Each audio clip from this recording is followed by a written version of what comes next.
For any triangle ABC, we need to prove the following. Okay, let us begin. First, what we'll do, we'll try to understand some terminologies. So here we have a triangle ABC. Now, the sides opposite to angle A, angle B and angle C is going to be represented by the letter A, B and C in lower case.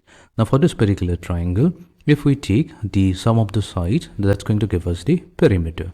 And if we divide it by 2, this is going to be equals to S, where S is going to be the semi-perimeter of the triangle. In other words, we can say 2S is going to be equals to A plus B plus C.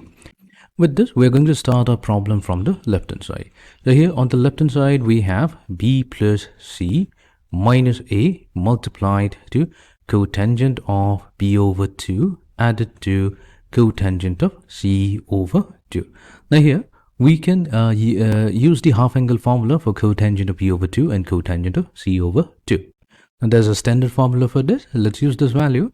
Now we have B plus C minus A, but we can rewrite it as A plus B plus C minus 2A. All we have done is added A and subtracted A.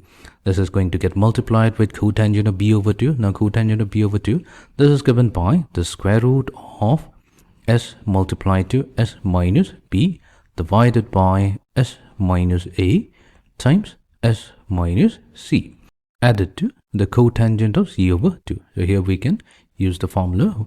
We have square root of S multiplied to S minus C divided by S minus A times S minus B. Fine. Now A plus B plus C, that can be replaced with 2S. So we get 2S minus 2A.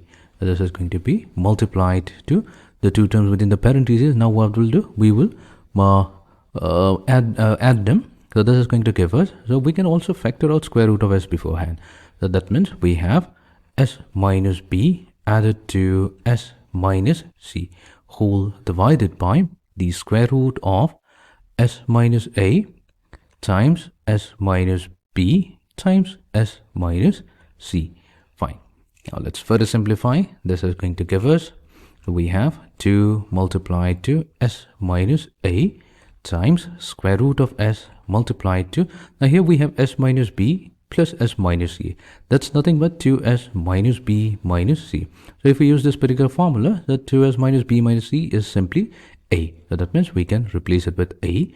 Now we'll be going to divide it with the square root of S minus A times S minus B multiplied to S minus C. Now what we'll do, we're going to rewrite it. So rewriting it, it's going to give us 2 times A. So here we have square root of S multiplied to S minus A divided by S minus B times S minus C, which is going to be equals to 2 times. Now this formula underneath the square root, so this entire formula can be replaced with cotangent of A over 2. And this is the expression on the right hand side. So we have successfully proved our problem.